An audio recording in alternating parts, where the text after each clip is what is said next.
Now it's time for the Fckry of the week. Fckry of the week.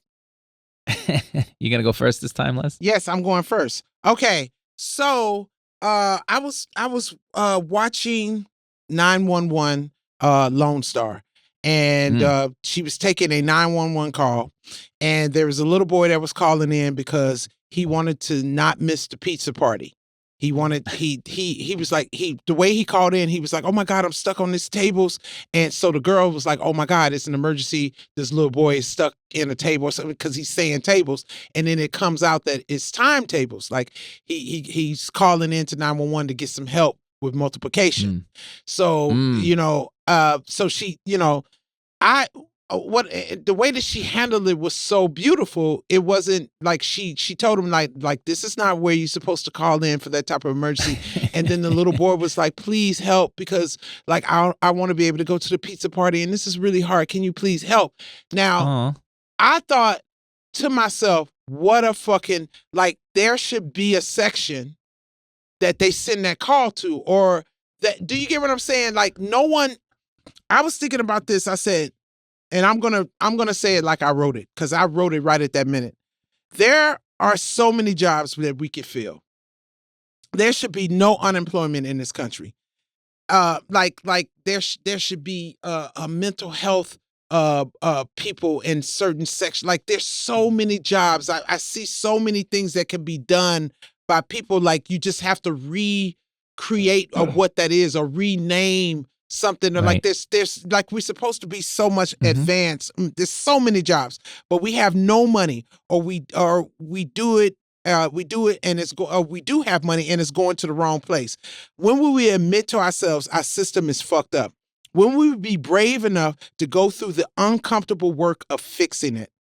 All I hear is, well, they go this, they do this is how it goes, and this and that, and then we can't fight it. That's bullshit.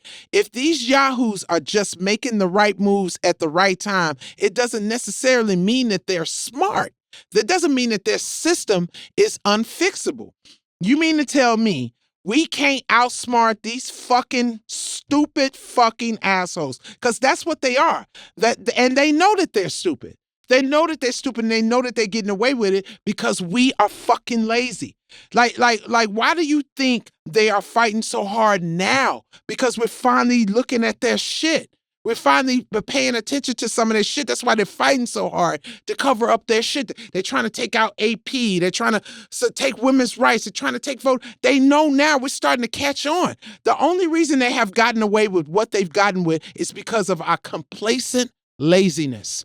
That's why they're getting away with everything, because nobody wants to fucking do the uncomfortable thing of standing in the line and voting, or fucking standing up against a motherfucker you know is wrong. I used to watch disaster movies and would be like, how the fuck did they get to this point?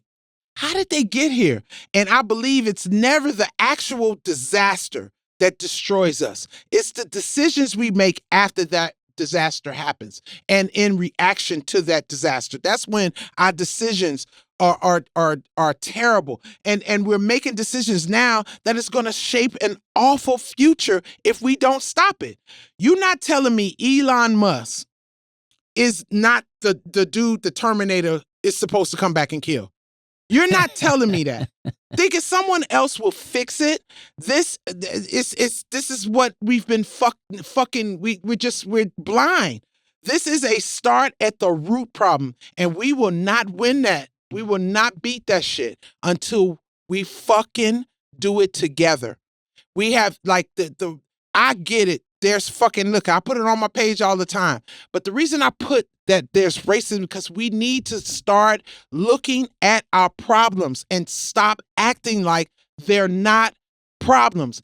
Everybody wants to look like they're so good. You want to look like you're so righteous. You're not. Everybody has a bad side. Everybody has a good side. We need to come together as a fucking nation and fix these fucking problems. The babbling and the fighting between each other and letting crazy folks instigate the fuck shit that's going on. We are going down. USA is Titanic right now. It's Titanic, and we're approaching the iceberg. When are we going to stop the boat? Did I make sense? I never know if I make sense. No, it makes sense. I mean, look, complacency is what's killing us. It's right out there, like you always said. It's right. It's so obvious right now, and everybody, like, I have to say, if you listen to today's show, what you realize was people can come a long way. You didn't know who Donald Trump was. You got a full education in the last 6 years. Who knows if you voted before, but you're certainly going to vote now. And I think a lot of people went through a lot of that stuff, catharsis, and it's right in front of you. And I think more people need to go through that in real time to understand, they should have gotten this education of what's right and wrong and what we need to do to save democracy, because the alternative, they don't even understand how bad that is, but they should have got a taste of it. And they don't understand. And this is the thing that goes back to the privilege shit. You don't understand because you really haven't suffered from the fucking mistakes. It's like, oh, well, Leslie, it's not just that. It's the gerrymandering. It's the electoral. Okay, so we know what the problem is. Why do you let it continuously happen? Why are we not marching for fucking the electoral college? Why are we not? Do you get what I'm saying? So you know what the problem is. Oh, but we're just with this and we can't. Yes, who voted them in? Who voted them in? There's a lot of issues that need to happen, and people need to get up in these places that Marjorie Taylor Greene is from and ask to redo the map, get elected so you can redo the state legislature. But let me ask you this. I got to ask you this. When you say the gerrymandering thing, if we get people on the right page, it shouldn't even matter about the gerrymandering because everybody's going to go and vote the right way. Even if you get into these areas that they make them big enough, I guess gerrymandering is when you change it and then you get the advantage of the change because people there are going to probably vote more for you or whatever. Yes. And that's what I keep trying to tell everybody. Stop doing that. Stop thinking that just go again. We got to change them people. No, and I know you don't think that they are changeable, but they're the most, I bet you the biggest percent of them are changeable. I don't know if nobody's going to know if you're right, but I know this, that she is there because whatever that town and bunch of people are, they are mostly for her. Now, it might be closer than we think. Mm-hmm. Sometimes it's like a real landslide. Mm-hmm. Mitch McConnell wins by an absolute landslide. Mm-hmm. So apparently all those people are like that. But her district is not all like that.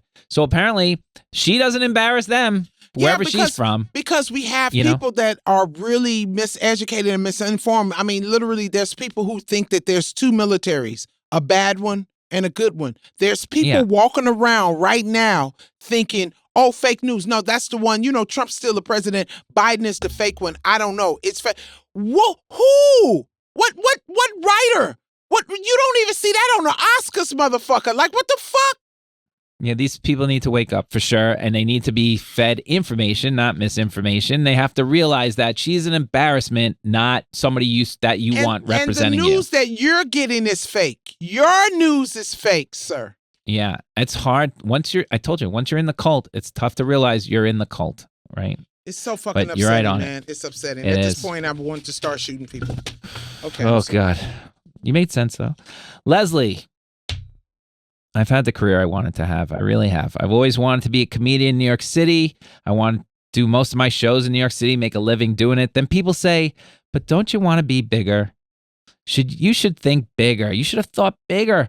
Well, you could think bigger, but then you need to have one or both of the following: an agent or a manager. Because that's the game. And you want to think bigger and be bigger, then it's going to cost you a lot of time, money, and stress to do so. And let me lay it out for you. An agent is supposed to go get you work. And then for the joy of him attempting to land you something, he gets 10% of the work you do get. Then, if you get yourself some work without his help, then you have to get him involved to broker it, then he also gets 10%. Even he didn't really do anything. So an agent is a pimp. So let's review. He gets you a gig and say, insert Shittown here, 5 shows. You have to deal with the travel, hotel, rental car, weather, openers, club owners, hecklers, fans, whatever. I get fucked in that Shittown. He gets 10%. Got it. No, thank you. I'm keeping that 10% for my mental health fund. Now, the manager pimp is even better because so many offers are supposedly going to come in. Somebody has to help guide this juggernaut of a career I'm having. And for that, you pay 15% sometimes. Right. Because I can't make decisions by myself and as an adult, and I have no friends, no wife, no clergy, no parents, or a magic 8-ball to help me. I had a manager once. I got to hand it to him. He got me an audition to the Comedy Cellar. Not bad for 5 years of work. The rest of the time, nada. But there's always a reason why there are no offers for me. Turns out it's all my fault. My headshots are old. My website is terrible. My attitude is bad. My acting needs work. My style isn't great. My jokes are too edgy. Be more autobiographical. I'm getting too old for certain things. I was too young for certain things. 9/11 changed everything. The pandemic changed everything. The economy changed everything. Streamers changed everything. Trump changed everything. You need a better, bigger social media presence. Wait, am I hearing that I suck because I'm a no-talent piece of shit? Why am I on your roster? Wait, you work for me, right? So why don't I just fire you? Oh, don't do that, Lenny. We love you. We think you're hilarious. What?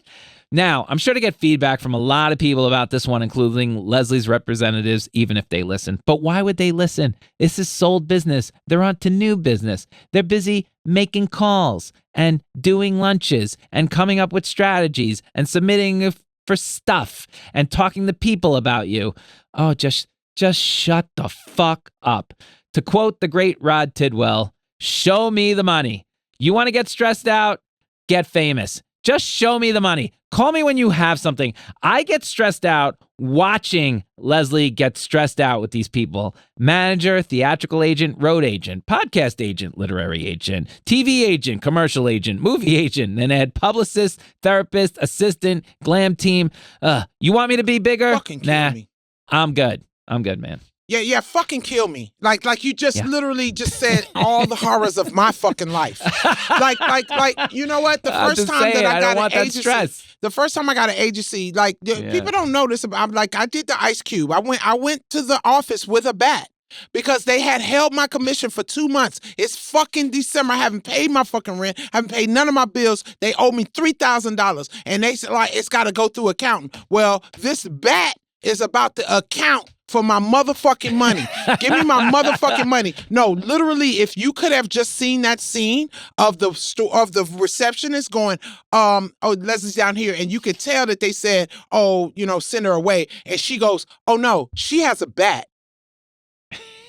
Someone needs to come down here. like I'm not fucking playing. Like those lessons made me go into, and if my reps are listening, they better know this. If they don't, they better talk to my lawyer, because my lawyer, that's the motherfucker you spend the money on. Because when it comes down to it, nothing gets past Melissa.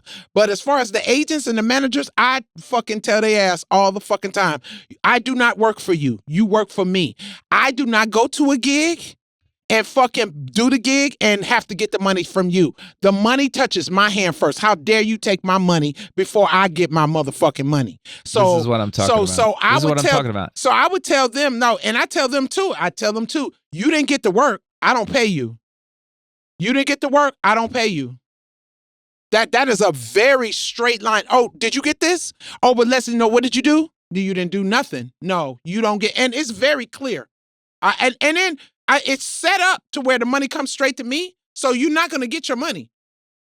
Like CAA probably still waiting on getting them paid on some shit. Yeah, they keep sending in the bills. You can keep sending them in. Keep sending them in. I'll send it when I get to it. Yeah. I'm just saying, it's a very stressful. It's very stressful. And you're right. Half the time, you have to continuously tell managers and agents, yeah, I don't work for you. You're not because they will make you think you work for them. I don't fucking work for you. And if you're just sitting on your fucking ass accepting emails and not doing emails and putting my shit out there, then you're trying to form my career in a way I don't want it to be done. Exactly. Because I'm famous. So if people are calling in and that's what you doing, instead of reffing that shit. Do you understand what I'm saying? Hey, no, Leslie wants to do this. Shit. So the shit that comes in, that's the only shit I'm going to be able to do. It's the shit that comes in. But if you're not there doing your job as a manager, dictating, hey, no, that's not what she wants to do. She wants to do this. Let me call these people. That's what a manager's supposed to do.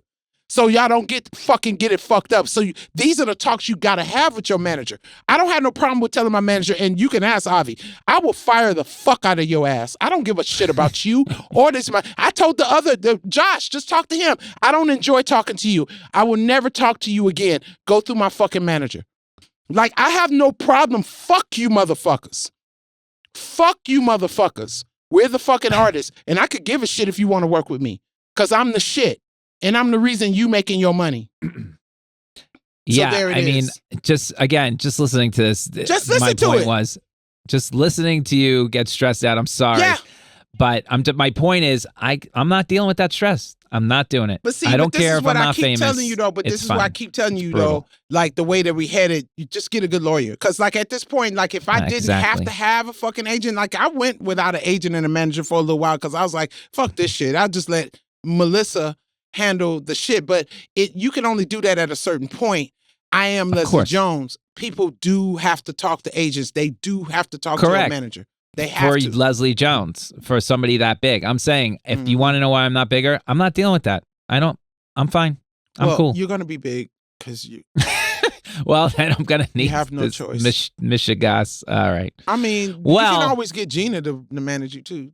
But then, eventually, why that would not? stress Gina out. That would stress her out. Yeah, she's not good at stress. She's not. Maybe Neil. Neil could definitely be your manager. Oh, man. We did a whole thing called, if you want to go down a rabbit hole, everybody, superstartalentagency.com. We have Neil playing my fictional manager. It is my pet project I just of would all love time. to hear him in these meetings. He'd be like, yeah, Lenny will do that. He played a guy named Avi. That's why we think it's so funny that Avi. Did you tell Avi? His name. You should tell him that. I can't. I don't have. We don't have the heart to do it. No, I tell him all the fucking time. I tell him all the time. You sound like a fucking shitty. But I had to tell him the other day. This is why I told him the other day. I said, after having the conversation with Josh, now I understand. Yeah. Josh is swarmy. You're just annoying. You're not swarmy. Yeah. You're just annoying. And he thought that was so fucking. He was like, I'm going to get a T-shirt that says "Not Swarmy." I was like, okay. But that's our new thing this week. You're Rod Tidwell. Just show me the money. Stop talking. Show me the motherfucking money, bitches. Show me the money. Everybody want a piece of Leslie, but everybody don't want to get on the Leslie boat.